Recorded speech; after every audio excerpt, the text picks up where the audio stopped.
Today's lecture is on ending terrorism and violent extremism with a military response.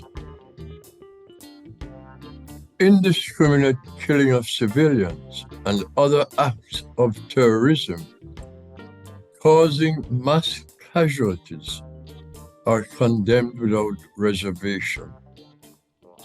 The international community, though unequivocal on the urgency of ending terrorism, and has agreed on certain common policies to defeat this scourge, has not achieved consensus on effective methodology.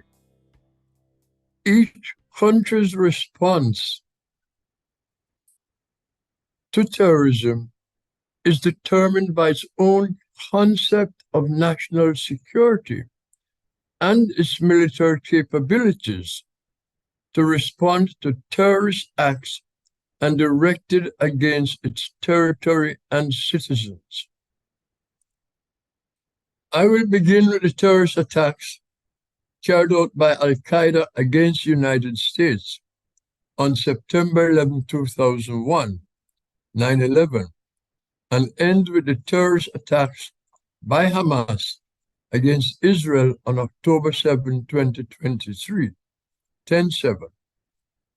How each country's response was or intended to end or will diminish the threat from terrorism will be the subject of discussion, controversy, and debate for a very long time.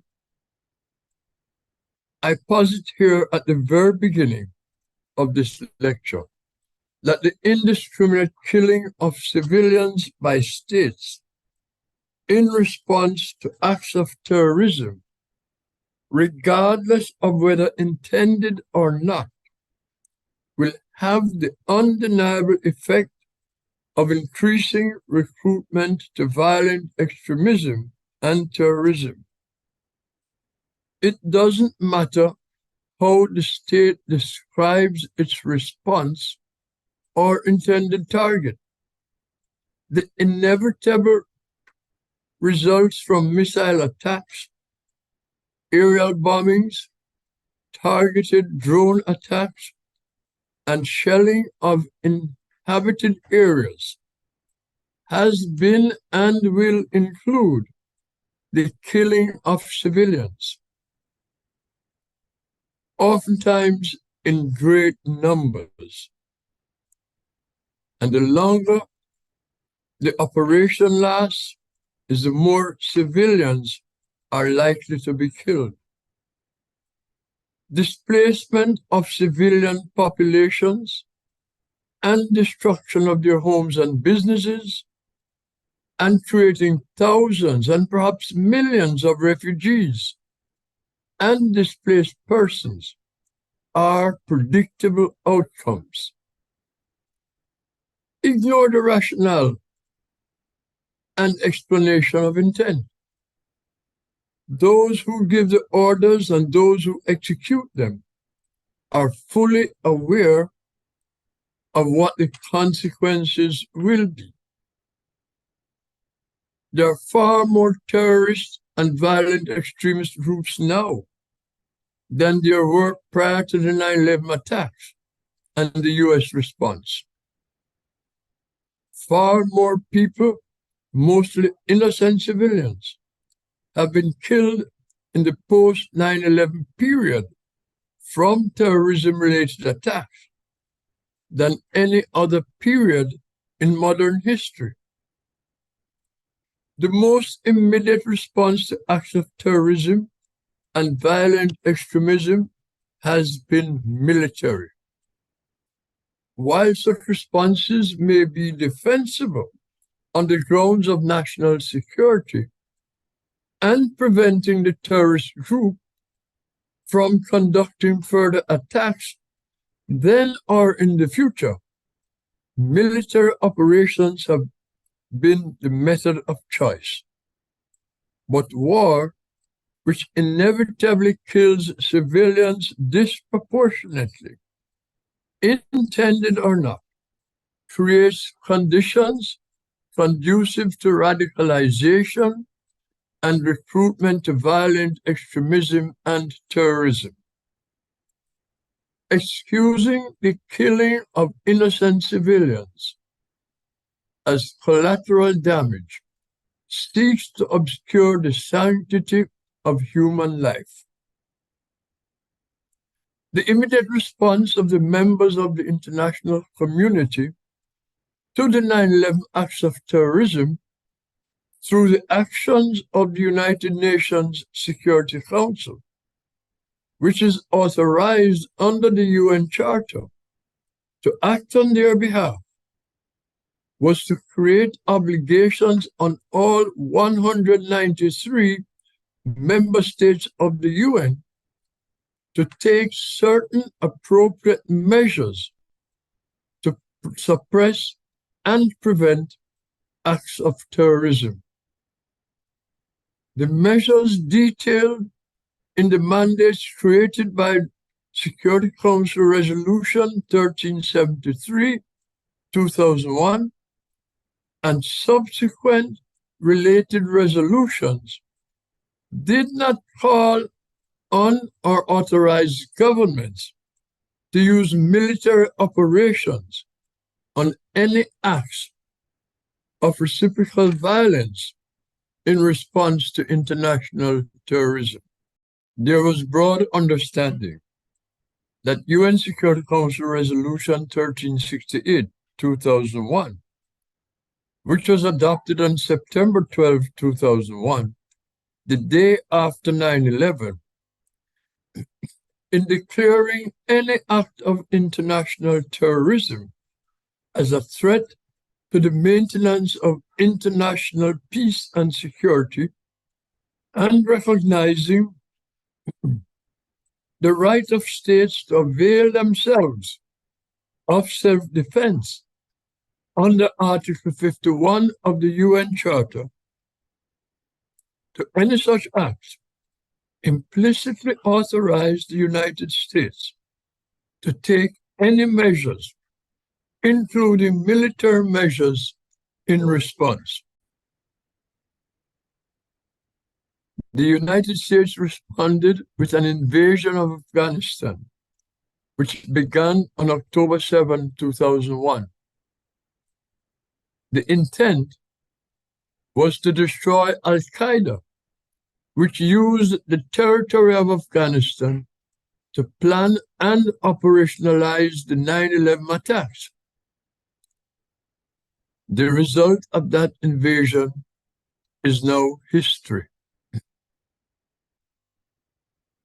After 20 years at war in Afghanistan, at an estimated cost of more than $2 trillion, according to the highly respected Brown University Watson Institute, whose research was cited by President Joe Biden on announcing an end to the war and U.S. withdrawal from Afghanistan.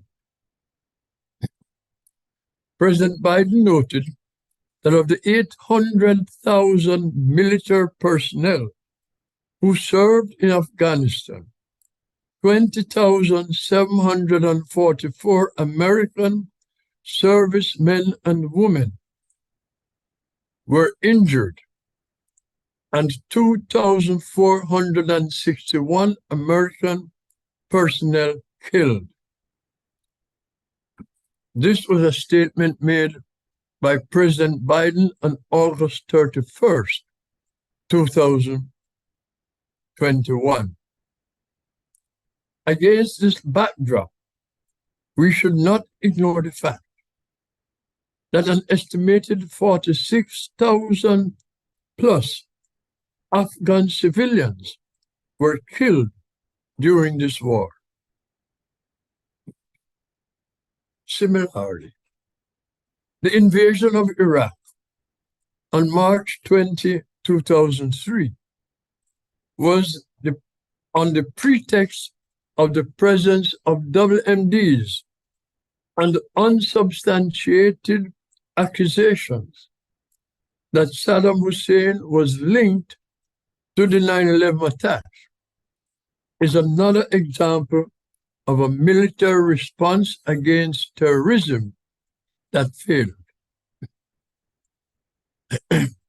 Another Brown University study estimated there were 280,771 to 315,180 Iraqis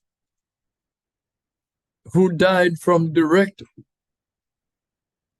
war related to violence caused by the U.S., its allies, the Iraqi military and police, and opposition forces as a result of the U.S. invasion of Iraq. The study concluded that the violent deaths of Iraqi civilians have occurred through aerial bombing, shelling, gunshots, suicide attacks, and fires started by bombings. The study also concluded that hundreds of thousands more civilians may have died from war-created conditions. As a matter of fact, the Brown University study also found that some 432,093 civilians have died violent deaths as a direct result of U.S. post-9/11 wars against terrorism in Afghanistan, Iraq, Syria, Yemen, and Pakistan. The U.S. has also conducted counterterrorism military operations in Somalia. U.S. and allied military operations against al-Qaeda in Afghanistan had mixed results. The U.S. degraded and partially destroyed core al-Qaeda and its operations in Afghanistan, but failed to destroy al-Qaeda's ideology. Similarly, the U.S. military operations against the Islamic State, also known as ISIS and Daesh, in Iraq and Syria, degraded the terrorist group. The founders and ideological leaders of both al-Qaeda and ISIS, as well as several of the terrorist organizations' top leaders and commanders, have been killed. The ideology of both groups, however, have spread throughout the world and threatened the security and stability of countries in Africa, Asia, and the Middle East. Thousands of civilians continue to be killed by al-Qaeda and ISIS affiliates and other unaffiliated terrorist groups around the world.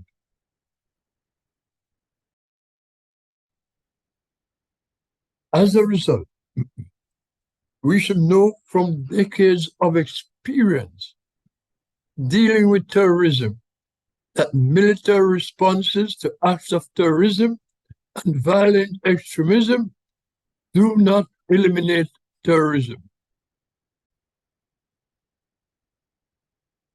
As a matter of fact, it is correct to conclude that military operations which kill untold civilians and suffering and created suffering among civilian populations have opposite effects. The idea that civilian casualties as collateral damage should not only be discredited, but should be recognized for what the international community has categorized as possible war crimes and crimes against humanity. former United Nations Secretary General Kofi Annan submitted a proposal to the UN General Assembly to guide the international community in its response to international terrorism. Annan's report to the UNGA resulted in adoption of the United Nations Global Counterterrorism Strategy in 2006, which is a unique global instrument to enhance national, regional, and international efforts to counter terrorism. The UNGA resolution was adopted by consensus, which meant that all UN member states agreed to a common strategic and operational approach to combat terrorism. We are not a part of that approach. The UN strategy represented a resolve by all countries to take practical steps individually and collectively to prevent and combat terrorism. The UN strategy is based on 4 principles, or 4 pillars, as they are called. 1, measures to address conditions conducive to the spread of terrorism. 2, measures to prevent and combat terrorism. 3, measures to build states' capacity to prevent and combat terrorism and to strengthen the role of the United Nations system in that regard. 4, measures to ensure respect for human rights for all and the rule of law as the fundamental basis of the fight against terrorism. Implementation of the measures set out in Resolution 1373, 2001, have contributed significantly to realizing the objectives of Pillar number 3, to build capacities of states to prevent and combat terrorism. While states' capacities to combat terrorism have been significantly enhanced since 9/11, efforts to prevent terrorism, while successful to some degree, continues to be a work in progress.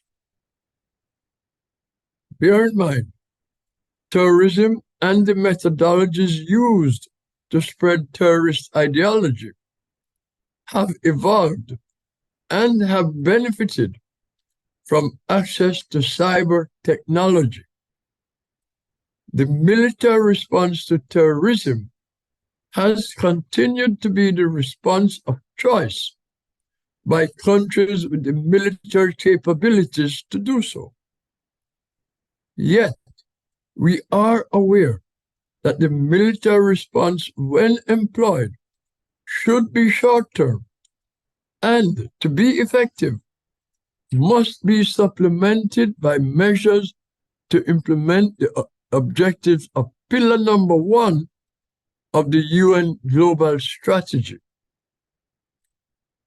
We also know that military response has the potential to violate Pillar number 4, which includes respect for human rights and international rule of law, which includes international humanitarian laws and rules of war. The wars in Afghanistan, Syria, and Yemen, and now between Israel and Hamas in Gaza, must be evaluated in this context. Let me, however, spend some time on Pillar number 1, measures to address the conditions conducive to the spread of terrorism.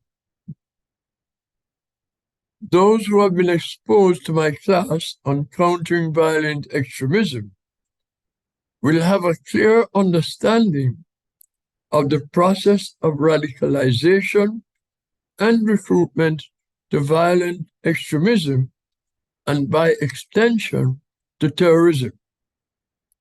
More specifically, you will have learned of the role of societal conditions, living in a state of oppression and deprivation, poverty and inequality, marginalization, and other forms of exclusion as conditions conducive to radicalization and recruitment to violent extremism and terrorism. You will have learned that indiscriminate killings of civilians, ethnic cleansing, genocide, and other violent and forced dislocations of groups of people based on their race, religion, or ethnicity will create more conditions conducive to radicalization and recruitment, and will exacerbate rather than suppress terrorism and violent extremism. We have learned from the efforts of the United States and others since 9/11 that a military response has only limited success, which to some degree is outweighed by the negative effects, particularly on innocent civilian populations who suffer disproportionately during these wars compared to the effects on the terrorists themselves. It is on this basis of this understanding that we can objectively evaluate all military responses to acts of terrorism, and why states that are victims of egregious terrorist attacks must avoid at all costs a response based on revenge. Unlike terrorist groups, which abide by no international laws or rules of military engagement, but bask in terrorist attacks which result in mass casualties of civilians and which do not distinguish between military and civilian targets. States have obligations under international humanitarian laws and rules of law. When these laws and rules are violated by states, they become subject to scrutiny and the jurisdiction of the International Criminal Court. International crimes applicable to states and which fall under the jurisdiction of the International Criminal Court were explained in greater detail in my prior lecture. Beyond any doubt, the Hamas on Israel on October 7 bears all the characteristics of acts of terrorism. It is also factual that the Palestinians in Gaza and the West Bank for a very long time have been living in conditions that are conducive to recruitment, to violent extremism, and terrorism. There is no denial of those facts. It is also acceptable for Israel to respond to the attacks in defense of its citizens and territory. That is Israel's right. But Israel's response to Hamas's terrorism must be tempered and within the constraints of its obligations as a sovereign state under international human rights laws and rules of law applicable to all responsible states under all circumstances. The most important requirement under any circumstances of military response to terrorism is the protection of the civilian population to avoid civilian casualties at all costs.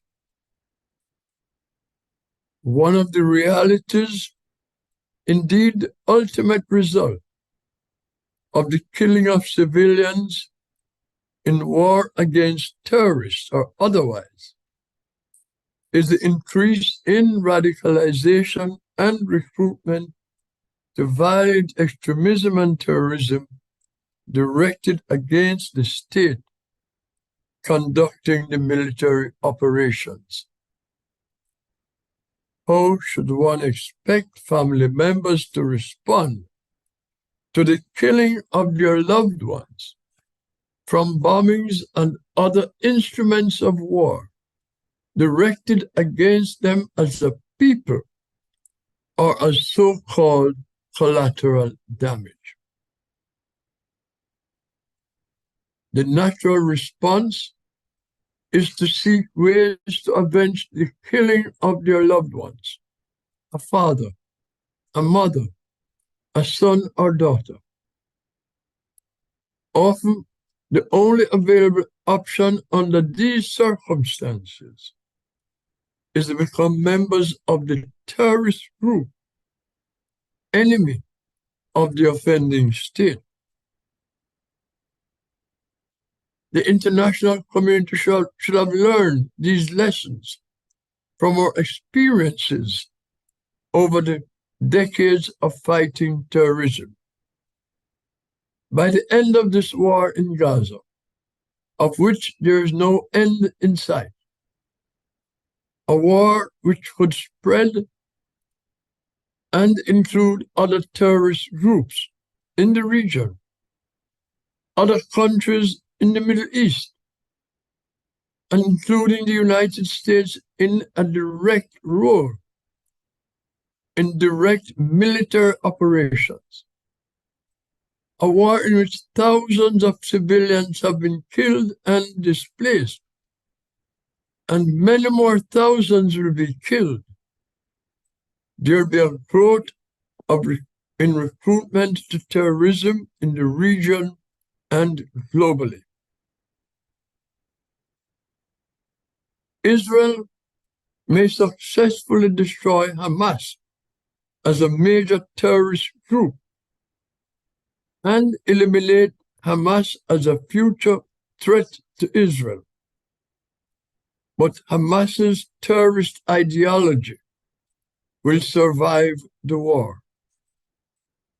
The conditions conducive to recruitment to terrorism, which predated Hamas's October 7 attacks, the conditions which all states by consensus agreed in pillar number 1 of the UN Global Strategy to implement, must be addressed as a matter of urgency. Failure to do so will only mean continued recruitment to violent extremism and terrorism in Gaza and elsewhere in the region, as well as globally. I refer back to 2 observations made by former Secretary General Kofi Annan in his 2004 report, A More Secure World, or Shared Responsibility. Was also a report of the Secretary General's high-level panel on threats, challenge, and change. The first, and I quote, Terrorism attacks the values that lie at the heart of the Charter of the United Nations. Respect for human rights, the rule of law, rules of war that protect civilians, tolerance among peoples and nations, and the peaceful resolution of conflict. Close quote. The second observation is that of the high-level panel, and I quote, "They expressed fear that approaches to terror, focusing wholly on military, police, and intelligence measures, risk undermining efforts to promote good governance and human rights, alienate large parts of the world's population, and thereby weaken the potential for collective action against terrorism." That concludes my lecture.